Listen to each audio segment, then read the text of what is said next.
السلام علیکم۔ آج ہم قرآن پاک سے امید کے ساتھ ایسے پیغامات کو سمجھنے کی کوشش کریں گے جو مشکل وقت میں ہمارا حوصلہ بڑھاتے ہیں، ہمیں مضبوطی دیتے ہیں۔ تو چلیں اس سفر کا آغاز کرتے ہیں۔ کبھی ایسا محسوس ہوا ہے کہ زندگی کی پریشانیاں اور دباؤ اتنا بڑھ گیا ہے کہ بس ہمت جواب دے رہی ہے اور دل چاہتا ہے کہ کاش کہیں سے کوئی امید کی نشانی مل جائے؟ یہ ایک ایسا احساس ہے جس سے ہم سب کبھی نہ کبھی گزرتے ہیں۔ تو آج اسی سفر میں روشنی کی کرن تلاش کرتے ہیں۔ تو سب سے پہلے اس بنیادی وعدے سے شروع کرتے ہیں جو ہماری آج کی پوری گفتگو کی بنیاد ہے۔ یہ آیت اپنے اندر سچ پوچھیں تو ایک پوری کائنات کی تسلی سموئے ہوئے ہے۔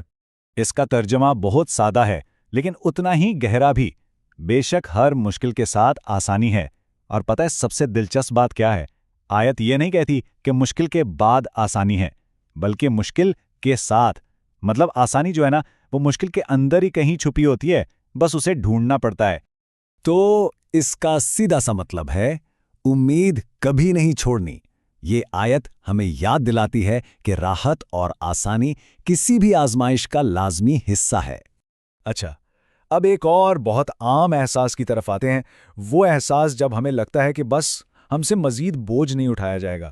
یہ اگلی آیت سیدھا اسی کیفیت پر بات کرتی ہے۔ اس کا مطلب ہے اللہ کسی جان پر اس کی طاقت سے زیادہ بوجھ نہیں ڈالتا۔ یہ صرف ایک تسلی کا جملہ نہیں ہے، بلکہ یہ ہماری اپنی چھپی ہوئی طاقت اور صلاحیت کا اعلان ہے۔ یہ ہمیں یاد دلاتا ہے کہ ہم اپنی سوچ سے کہیں زیادہ مضبوط ہیں۔ تو اس کا مطلب یہ ہوا کہ اگر زندگی میں کوئی چیلنج آیا ہے تو یہ اس بات کا ثبوت ہے کہ اس سے نمٹنے کی صلاحیت بھی ہمارے اندر ہی موجود ہے۔ ٹھیک ہے، تو اب دیکھتے ہیں کہ روحانی مضبوطی کے لیے ہماری پریکٹیکل ٹول کٹ کیا ہے۔ اس میں 3 بڑے آسان سے سٹیپس ہیں۔ پہلا قدم ہے پکارنا، یعنی دعا کرنا۔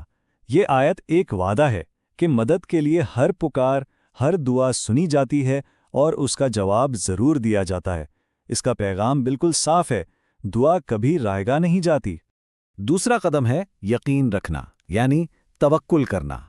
توکل کا مطلب ہے اس بات پر دل سے بھروسہ کرنا کہ اللہ ہمارے معاملات کا بہترین کارساز ہے۔ مطلب ٹینشن کم اور توکل زیادہ۔ اور ہماری اس ٹول کٹ کا تیسرا اور آخری حصہ ہے یاد کرنا۔ یہ خیال کہ جب ہم اپنے رب کو یاد کرتے ہیں تو وہ ہمیں یاد کرتا ہے، اور اللہ کی یاد میں ہی تو دل کا اصل سکون ہے۔ اچھا، ان پریکٹیکل ٹولز کے علاوہ روحانی مضبوطی کے لیے ایک خاص مائنڈ سیٹ کی بھی ضرورت ہوتی ہے، اور اس کی شروعات ہوتی ہے صبر سے، جس کا ترجمہ ہے بے شک اللہ صبر کرنے والوں کے ساتھ ہے۔ اور یہ صبر صرف خاموشی سے انتظار کرنا نہیں ہے، بلکہ اس یقین کے ساتھ مضبوطی سے ڈٹے رہنا ہے کہ اس جدوجہد میں ہم اکیلے نہیں ہیں۔ تو یہاں اہم بات یہ ہے کہ اللہ کے وقت اور اس کے منصوبے پر بھروسہ کیا جائے۔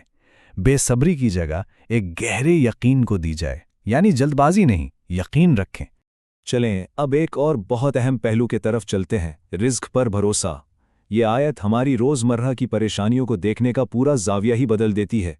اب یہ جو سلائیڈ ہے نا، یہ ایک بہت زبردست ذہنی تبدیلی دکھاتی ہے۔ ایک طرف ہے رزق کی فکر، یعنی یہ پریشانی کہ ہمیں کیا ملے گا، کتنا ملے گا، اور دوسری طرف ہے حلال کی فکر، یعنی ہماری توجہ اس بات پر ہو کہ جو بھی ہم کر رہے ہیں وہ صحیح اور جائز طریقے سے ہو۔ اور آخر میں وہ راز جو ان تمام پیغامات کی اصل طاقت کو کھولتا ہے۔ دیکھیے، یہ آیات صرف پڑھنے یا سننے کے لیے نہیں ہیں۔ ان کی اصل طاقت تب سامنے آتی ہے جب ان پر گہرائی سے سوچا جائے اور پھر ان پر عمل کیا جائے۔ قرآن زندگی صرف پڑھنے سے نہیں، سوچنے اور عمل کرنے سے بدلتا ہے۔ تو اس گفتگو کے اختتام پر ایک سوال اپنے آپ سے پوچھتے ہیں، ان تمام پیغامات میں سے وہ کون سا ایک پیغام ہے جس کی ہماری زندگی میں اس وقت سب سے زیادہ ضرورت ہے؟ اس پر ضرور سوچیے گا۔